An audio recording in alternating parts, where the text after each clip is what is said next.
Hoy en Mysterium vamos a analizar las artes marciales desde un punto de vista diferente. Y para ello contamos con una auténtica figura internacional del karate, Luis Méndez Urueña, forjador de campeones del mundo y una auténtica leyenda viva de las artes marciales.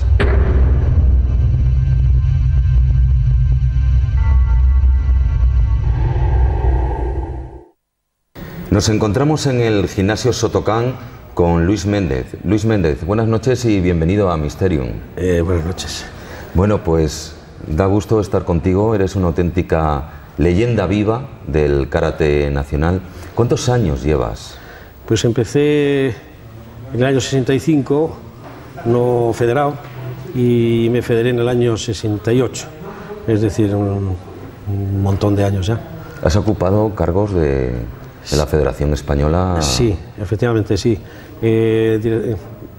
Profesor del Centro de Tecnificación de la Española, aquí en la Federación Regional, director del Centro de Tecnificación, en la Federación Española, profesor de la Escuela Nacional de Preparadores, soy juez del Tribunal de Grados, bueno, todo lo que se puede ser en el tema este, ¿no? Para colaborar con la Española. Y con importantes éxitos de algunos de tus alumnos. Sí, nosotros somos el único club ahora, de momento, en España que podemos, no sé, un poco decir que tenemos el único campeón del mundo, que lo conseguimos en el año 92 en Granada, y hemos intentado, España ha intentado, pues yo creo que lo logrará, ¿no? Volver a revalidar el título, y no se ha conseguido. De momento lo que hemos conseguido es el segundo puesto, pero bueno, ya intentaremos. Todo se andará, ¿no? Efectivamente, sí. En estos 40 y tantos años, ¿cuántos alumnos han pasado por tus manos? Yo le calculo entre 300, 500 para cinturón negro, y alrededor de 8.000 o 9.000 personas, una cosa así. Sí. Luis, perteneces a la escuela Shotokan. Sí. ¿Qué quiere decir eso y qué diferencias hay con otro tipo de escuelas? El karate, cuando se importa de Okinawa, se establece con el nombre de diferentes maestros. Entonces se les da el nombre de los maestros iniciales. Las escuelas características en la actualidad, pues la que más sobresale por el número de practicantes es el estilo Shotokan, que también hay varias tendencias. Luego está Shitoryu, Goju-ryu, Bado-ryu y Kyokushinkai. Es decir, hay 5 o 6 escuelas. Las reconocidas a nivel internacional por la Federación y por COI incluso son Shotokan, Shitoryu, Bado-ryu y Goju-ryu. Esas. Entonces Shotokan, me preguntabas, Soto era el seudónimo con que firmaba los... era un calígrafo excepcional, un gran poeta, el maestro Funakoshi, y el seudónimo ponía Soto. Y entonces Kan significa casa, por eso decían Casa de Soto. Pero luego eso se lo añadieron a su nombre personal, como de estilo, y él nunca quería que karate tuviera un nombre. Y como Shitoryu también es la conjunción de dos nombres también de los fundadores de cada estilo, y así todos ellos. O Bado-ryu, por ejemplo, pues que Ba es paz y Do es camino de la paz. Entonces cada uno pues ha buscado un determinado significado al contenido del karate. Y nosotros el Soto significa calígrafo, o también seudónimo del maestro Funakoshi, y Kan, casa. También la palabra So significa pino, y To, onda, onda de pino. Onda de pino, según decía el maestro, cuando él estaba escribiendo poesía en una montaña, él veía los pinos cuando daba el aire, cómo se doblaban, y parecían olas, y él eligió ese seudónimo, dijo, onda de pino, y firmó así, y desde entonces le conoció como Shotokan. Para los profanos en este tema nos perdemos quizás un poquito con karate, con kung fu, con aikido, claro, tai chi. Sí, efectivamente, sí. Es que hay una montonada y cada día salen técnicas nuevas, aunque existían, pero sobre todo se han puesto de moda desde los Estados Unidos, se han traído para acá a Europa, y están saliendo infinidad de sistemas. Todo creo que debe tener su origen en la India y en China. Luego cada zona, pues cada país, por ejemplo Japón, pues ha sacado pues, el karate, el judo, el aikido, el kendo, el iaido y alguna otra arte marcial más. El kyudo, por ejemplo. China, pues el kung fu. Pero la gente también está equivocada, porque kung fu vendría a significar grado máximo, es decir, la maestría máxima. No quiere decir otra cosa. Una persona puede ser un experto en cocina y eso es un grado Kung Fu, sí, el grado máximo, pero aquí nosotros se hace Kung Fu. No, el Kung Fu tiene varios estilos, pues con lo mismo que hace el karate, pero se los denomina Kung Fu, es decir, supuestamente pues esas personas tienen que estar. Luego el Taekwondo pues es una versión también del karate, pero en línea de lo coreana. ¿Y qué más decirte? Pues el Kung Fu, el Taekwondo y luego pues luchas de zonas de por allí, pues puede ser el Muay Thai, que es el boxeo tailandés, y luego también Pencak Silat. La India también tiene Kareli Payak, hay una serie de sistemas de lucha, pero están todos enraizados y entroncados en la misma idea. Luego ya con ciertas diferencias, todos tienen técnicas de pierna, todos tienen ataques de brazo, tienen sus ejercicios de katas, su estilo de combate. Otros se conocen más, pues, por ejemplo el caso del karate, y el judo, etcétera, o el taekwondo. Pero otros, pues por ejemplo como el aikido, pues no tiene competición y por eso quizás a lo mejor la gente lo conoce menos. Pero ahora vamos a continuar con la entrevista a Luis Méndez, un auténtico experto en artes marciales y con el que vamos a intentar descubrir los secretos ocultos del karate.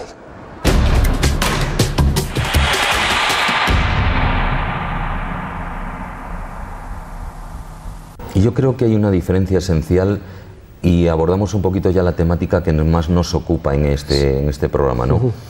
No todas estas artes marciales tienen una filosofía detrás, ¿no? Como la puede tener el karate. Sí, no, si te has dado cuenta, todos termina do, ¿no? Karate do, judo, aikido, kendo. Do es camino de vida, es como un sistema de formación personal. Y entonces ocuparía un puesto como puede ser la religión, que tiene una base moral y ética y espiritual para la formación de la persona. Y por eso en Oriente todo el mundo lo hace como un método para la formación de la personalidad, para un comportamiento honesto y recto, para reprimir la agresividad, para respetar las normas y para esforzarse y ser constante en todo. Ese es el objetivo de las artes marciales. Y casi todas, cada una tiene su pequeña cosilla, pero más todo el mundo persigue esa idea.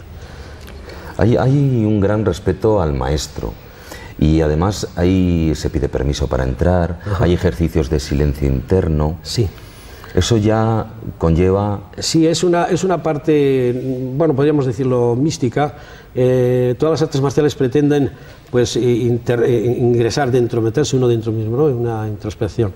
Entonces lo que se hace ese periodo es, el saludo es una etiqueta típica japonesa.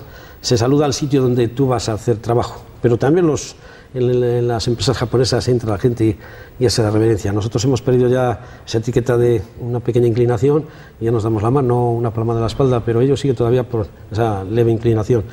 Y después, pues para evitar que la problemática de la calle pueda influir en el comportamiento y la actitud dentro de clase, pues lo que hace el estudiante tiene un momento que digamos silencio interior, que se llama moksho. Ese silencio interior no se debe pensar en nada, es silencio total. Y ahí dejamos que la mente fluya y que el espíritu sea el que domine todo el contenido. Es como si uno renaciera de nuevo, naces y te despiertas, acabas de nacer, te es conocido el karate y tú lo único que estás haciendo es karate. Cuando terminas haces otra vez otra actitud también de moksho y vuelves otra vez a la vida cotidiana. Esa es la... Okay. ¿Dónde está tu mente cuando tú estás enseñando en una clase? Normalmente es... ¿Qué sientes? Decían los maestros dicen que lo que bueno que tiene, por ejemplo, el karate es que aunque haya 1000 personas es un solo espíritu. Lo que hace el maestro es meter su mente en la mente de los estudiantes. Y yo me ha pasado también, por eso lo he dicho muchas veces a algunos maestros, yo por ejemplo haciendo algún ejercicio, si yo mismo me he equivocado en el ejercicio o pienso que el movimiento tiene que ser con el lado derecho o el izquierdo, varios de algunos alumnos hacen con el derecho y el izquierdo.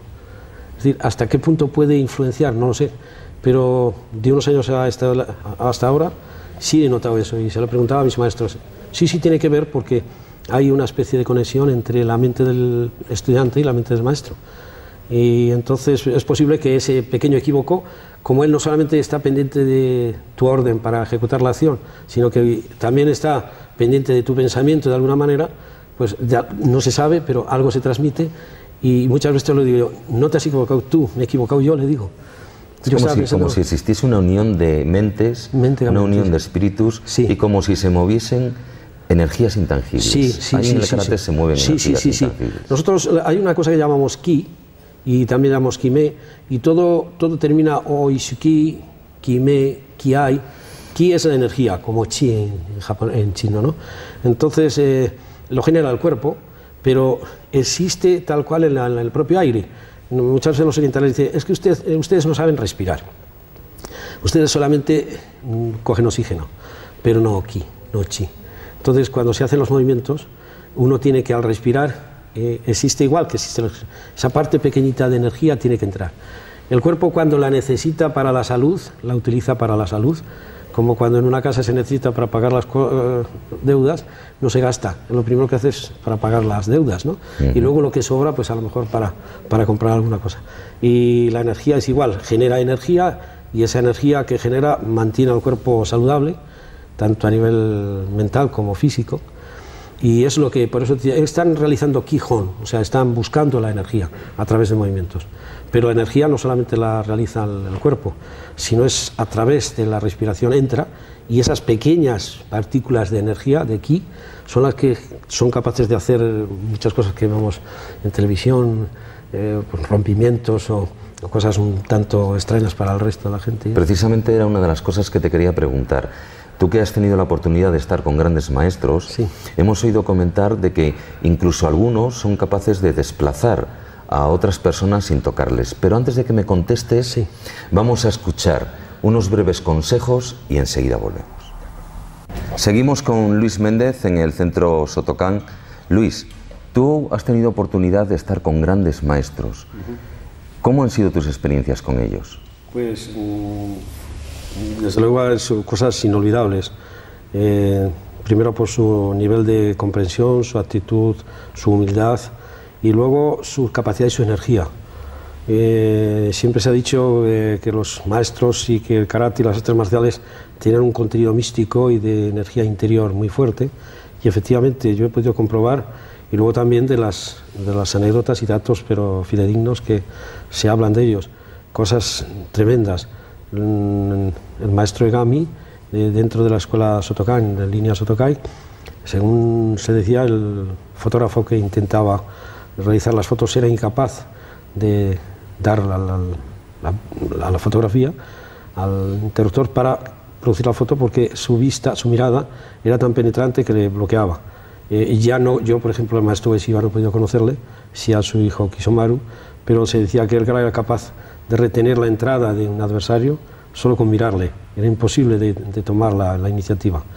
Y como son montones de maestros, muchos de ellos con el tiempo y a sus alumnos son capaces de transmitirlo, otros se lo han llevado a la tumba, porque la cultura oriental, exceptuando a los hijos, no permite transmitir detalles aunque uno lo sepa, por falta de que la persona que está cediendo a ellos no termine su carrera. Es como darle el resultado a alguien en un examen y no hacer el examen. Tú te vas a hacer un examen y te dice el resultado del examen, entonces ya no está el examen. Si no has estudiado, quieres aprobar de forma fraudulenta, pues sí, pero lo normal es hacerse y esforzarse hasta conseguir, ¿no?, y aprobar ese examen. Pues ellos no adelantan detalles. Quizás en eso pecamos los occidentales, porque hacemos partícipes de los conocimientos o pequeños conocimientos que tenemos al estudiante. De alguna manera mejora la comprensión y la habilidad del estudiante, pero por otro lado a lo mejor cortamos esas ganas en el tiempo. Debes de experimentar el mismo, más que la experiencia de los demás, ¿no? Con la experiencia de los demás puede creer que es la experiencia propia de él y dejar sin trabajar. Esos conocimientos tú les transmites en lo que eres muy experto, que es en katas. Y en las katas, ya que hablamos de energías intangibles, también se siente algo especial, ¿verdad? Sí, como tal son formas de combate, pero inicialmente eran fórmulas para entrenamiento militar. La mayor parte de ellas están sacadas, la mayor parte de la misma morfología del cuerpo, es decir, de muchas figuras. Las figuras que hace el cuerpo humano, los huesos, de ahí los maestros han sacado esos dibujos y han tratado de realizar una serie de ejercicios que potencien la energía o ciertas habilidades. Entonces, hay un apartado, por ejemplo, que llama Heian, que quiere decir paz de la mente, paz de los sentidos. Son 5 ejercicios que coinciden con los 5 sentidos físicos o químicos. No sabemos cuál es, si la primera potencia y relaja la vista o la controla. Lo que sí que está claro es que anterior a una situación de riesgo, la información exterior viene a través de la vista, luego del oído, del tacto y demás. Eso lo tiene que regular, y para regularlo el estudiante debe hacer esos ejercicios, y de esa manera es capaz de mantener la mente en calma.